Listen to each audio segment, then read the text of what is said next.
Pemuda itu mencelupkan ujung panahnya ke dalam api. Karena yang akan dia tembak adalah buaya yang kulitnya tebal dan keras. Karena itu adalah buaya. Panah ini benar-benar menembus kulit buaya. Tapi buaya itu tidak hanya tidak mati. Sebaliknya, buaya itu seolah-olah menjadi gila dan menyerangnya. Pemuda itu segera bersembunyi di dalam mobil tua. Buaya itu mengikuti di belakangnya. Ia menghancurkan jendela mobil. Saat buaya itu hampir menggigitnya, sebuah pemandangan menakjubkan terjadi. Buaya itu tiba-tiba diseret oleh kekuatan besar. Ternyata itu adalah kakak pemuda itu, Ma Dongsi, yang datang. Kakak Ma mengangkat buaya dengan satu tangan dan menyeretnya beberapa meter. Dia mengangkat golok besarnya. Dia mengayunkan goloknya ke leher buaya. Dalam beberapa ayunan, dia memotong buaya besar itu menjadi dua. Keduanya dengan senang hati menyeret buaya itu kembali ke daerah pengungsi. Di dunia pasca bencana ini, makanan dan sumber air sangat langka. Daging buaya tiba-tiba menjadi barang yang sangat dicari di jalan ini. MAG dengan cepat memotong. Daging buaya dipotong menjadi banyak bagian kecil. Dibagikan kepada orang-orang yang datang. Semua orang mengeluarkan berbagai barang untuk ditukar dengan MAG. Beberapa membawa sepatu karet. Beberapa mengeluarkan topi. Sementara itu, janda ini mengeluarkan satu kotak penuh perhiasan emas. Ingin menukarnya dengan barang mewah senilai ratusan juta won. Langsung menukarnya dengan satu ekor buaya utuh. Akibatnya, MAG langsung mengusirnya. Sekarang keadaan seperti ini. Emas, perak, dan permata tidak ada nilainya sama sekali. Namun, melihat tatapan penuh belas kasihan dari janda, MAG yang baik hati tetap memberinya seekor ular berbisa. Agar dia bisa membawanya pulang untuk dimasak dan dimakan. Janda itu sangat berterima kasih. Hampir saja dia menyerahkan dirinya kepada MAG. Hampir saja menyerahkan diri kepada KMA. Saat itu, Xiao Mei dan neneknya juga mendekat. Keponakan KMA, Xiao Shuai, sangat menyukai Xiao Mei. Dia segera mengeluarkan sepotong daging terbesar untuknya. Xiao Mei juga membalas dengan memberikan sebuah lukisan sebagai tanda terima kasih. KMA melihat citra dirinya yang tampan. Sangat puas dengan lukisan ini. Namun, saat Xiao Mei bersiap untuk pergi, sebuah truk pickup yang dimodifikasi melaju masuk. Sekelompok orang turun dari mobil. Mereka mengaku sebagai polisi. Ingin membawa pergi seorang buronan. Awalnya, semua orang belum menyadari. Namun, para preman ini langsung mulai menangkap orang secara sembarangan. Apa yang kamu lakukan? Lepaskan tanganmu. Pria kekar itu tidak menyerah seperti orang lain. Dia membalikkan tangan dan mencengkeram leher preman itu. Tak disangka, orang-orang ini langsung memotong lengan pria kekar itu. Pemimpin preman melihat Xiao Mei di kerumunan. Dia tidak menyangka bahwa di dunia pasca bencana, masih ada gadis secantik ini. Tidak sabar untuk mendekati dan mengobrol. Xiao Mei juga tidak memanjakannya. Mengomel sejenak lalu bersiap untuk pergi. Para preman sangat marah. Langsung mendekat dan menarik rambut Xiao Mei. Ingin menyeretnya pergi. Xiao Shuai melihat adegan ini. Segera berlari untuk membantu. Tapi bagaimana mungkin bisa menghalangi orang-orang ini? Untungnya, kakak Ma ada di dekatnya. Dia menghela napas panjang.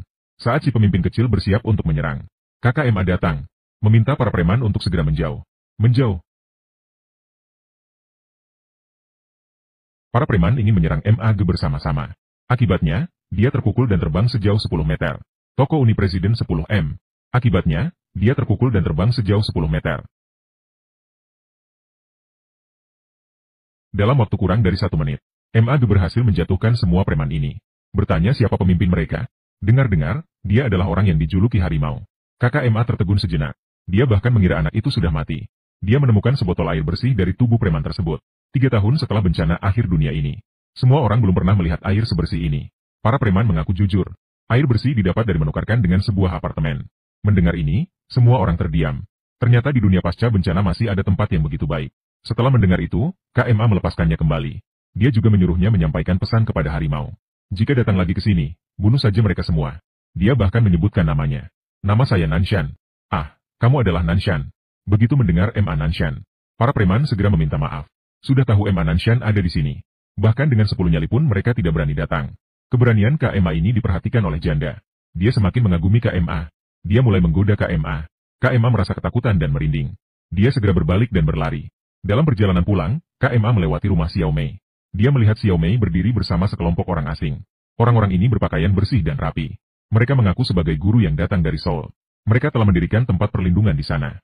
Ingin membawa Xiao Mei untuk tinggal di sana. Mereka merencanakan untuk membina remaja dengan baik. Segera mengembalikan kejayaan umat manusia. Mereka bisa membawa nenek juga ke sana. Sejak saat itu hidup dengan baik. Begitu nenek mendengar, dia langsung setuju. Menyatakan bersedia untuk pergi.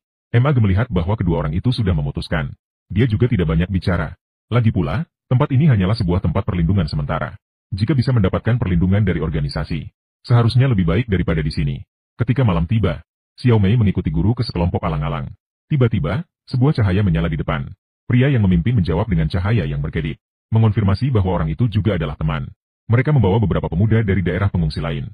Setelah berkumpul, mereka melanjutkan perjalanan. Xiao Mei menggambar sambil berjalan. Tiba-tiba, seorang gadis berlari mendekat. Dia menyapa Xiao Mei dengan sangat akrab. Mengaku bernama Yezi. Sama seperti Xiao Mei, baru saja berusia 18 tahun. Sejak bencana, mereka tidak pernah bertemu dengan teman sebaya. Oleh karena itu, keduanya segera menjadi teman. Semua orang berjalan lagi selama 2 jam. Nenek Xiao Mei karena usianya yang tua. Setelah berjalan jauh, tiba-tiba kondisinya memburuk. Dia sama sekali tidak bisa berjalan. Guru wanita yang memimpin melihat situasi itu. Segera memutuskan untuk meminta bawahannya membawa nenek dan anggota keluarga yang lebih tua ke stasiun medis terdekat untuk perawatan. Semua orang merasa sangat berterima kasih mendengar perhatian itu. Mereka semua berterima kasih kepada guru wanita. Hanya Xiao Mei yang merasa ada yang tidak beres. Hanya saja dia tidak bisa menjelaskan mengapa. 2 orang tua yang menuju stasiun bantuan. Sepanjang jalan, mereka masih berterima kasih kepada pria yang memandu. Namun akhirnya mereka dibawa ke tepi jurang. Kakek bertanya di mana stasiun medis. Akibatnya, mereka didorong langsung oleh orang berpakaian hitam ke jurang. Sementara itu, seorang pria berpakaian hitam lainnya mengambil kesempatan untuk mengeluarkan pisau dan menusukkan pisau ke punggung nenek. Adegan ini kebetulan dilihat oleh Xiao Ma dan MAG yang baru kembali dari berburu. Nenek. Orang berpakaian hitam mengeluarkan pistol dan mengarahkannya ke Xiao Ma. Namun, kapal besar MAG terbang lebih dulu. Dia juga mengambil sebuah anak panah secara sembarangan dari ransel adiknya. Anak panah itu menembus dada orang berpakaian hitam lainnya. Tapi yang mengejutkan Marco adalah itu. Orang-orang berpakaian hitam ini ternyata tidak mati. Mereka berdiri lagi seolah tidak terjadi apa-apa. Xiao Ma hampir saja dibunuh. Namun, Xiao Ma juga sangat cerdas. Dia memanfaatkan perangkap yang dipasang saat berburu untuk menggantung orang berpakaian hitam. Tak disangka, benda itu malah memotong kakinya sendiri. Dia berhasil melarikan diri dari perangkap. Lalu dia terus menerjang ke arah Xiao Ma. Xiao Ma ketakutan hingga kakinya lemas. Saat dia hampir kehilangan nyawanya, seorang wanita tiba-tiba muncul. Dengan kecepatan kilat, dia memenggal kepala orang berpakaian hitam itu. MAG sedang bersiap untuk menanyakan asal-usul wanita itu. Wanita itu justru melemparkan pisau ke arah sana. Pisau terbang itu dengan tepat menusuk orang berpakaian hitam yang menyerang MAG. Kakak MA juga meniru wanita. Dengan satu tebasan, dia memenggal kepala orang berpakaian hitam itu. Krisis ini akhirnya teratasi. Mereka terlebih dahulu menguburkan nenek dengan baik. Kemudian mereka mencari wanita itu untuk memahami situasinya. Wanita itu bernama Huaji. Dia datang khusus untuk meminta bantuan MAG. Ingin agar dia membantu menyelamatkan bawahannya. Menyelamatkan bawahannya. Ternyata dia dulunya adalah sersan di pasukan khusus. Pada hari bencana besar itu, sekelompok tentara ini selamat dari bencana di pesawat. Dan di reruntuhan setelah bencana. Mereka menemukan sebuah gedung apartemen yang tidak runtuh. Mereka menemukan bahwa di dalamnya masih ada air tanah. Semua orang bertahan hidup di sini. Hingga suatu hari, seorang dokter datang ke sini. Dia awalnya memberikan banyak bantuan kepada semua orang. Semua orang juga mulai bergantung padanya. Tapi masalahnya adalah, anak-anak yang diobati oleh dokter semuanya hilang. Kakak pergi menanyakan dokter. Namun dia dihentikan oleh atasan. Sersan, apakah kamu tidak merasa sudah saatnya memberitahunya rahasia? Ternyata hanya kakak Hua yang tidak tahu apa-apa. Sersan tiba-tiba mengangkat senjata dan menembak bawahannya. Dalam waktu kurang dari 1 menit, bawahan ini hidup kembali. Dokter mengungkapkan kepadanya. Dia telah menemukan sebuah obat yang bisa membuat orang tidak minum dan tidak makan selama beberapa bulan. Lebih cocok untuk bertahan hidup di dunia pasca bencana. Dokter menganggap dirinya telah menyelamatkan masa depan umat manusia. Namun kakak Hua tidak mudah ditipu. Dia semakin yakin bahwa anak-anak yang hilang ada hubungan besar dengan hal ini. Lepaskan aku, kau brengsek.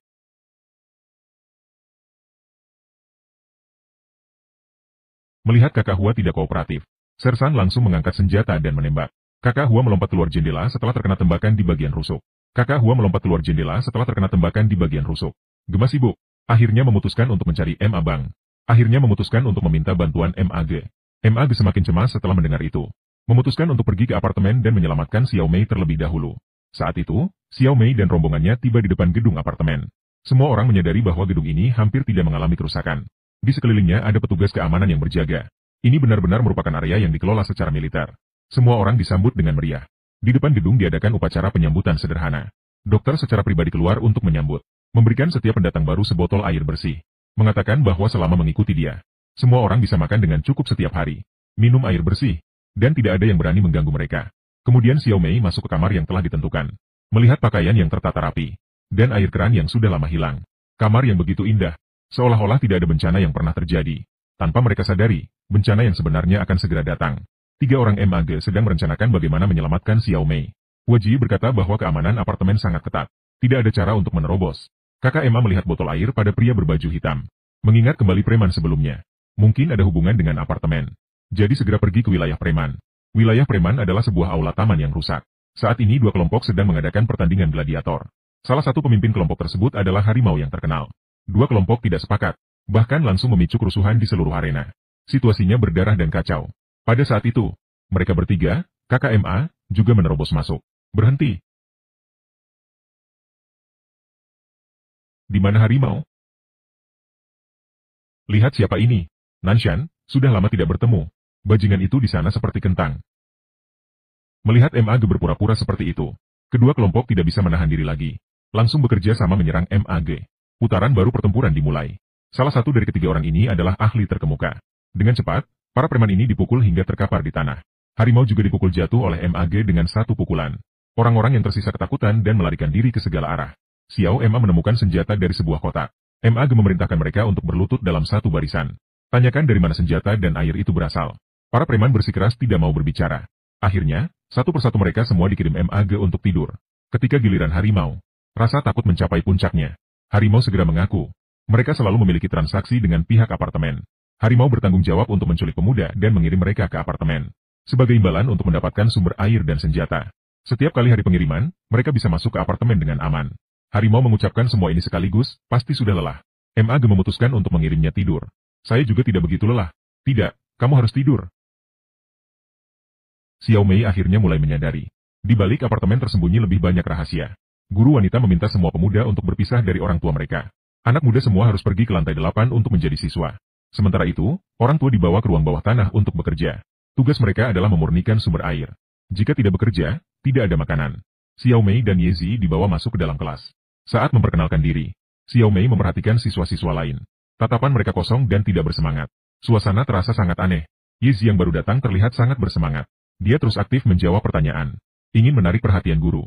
Ketika waktu makan siang tiba, guru wanita memberikan air dan makanan kepada setiap siswa. Semua orang mulai minum seperti biasa. Guru meminta agar semua air ini harus diminum habis. Setelah mendengar itu, Xiao Mei merasa ada yang tidak beres. Dia ingin mengingatkan Ye Zi untuk tidak minum botol air ini. Tapi Ye Zi sudah meminumnya dengan lahap. Segera setelah itu, dokter datang ke kelas, memberikan pidato ke... Jika suka dengan video ini, like and subscribe guys.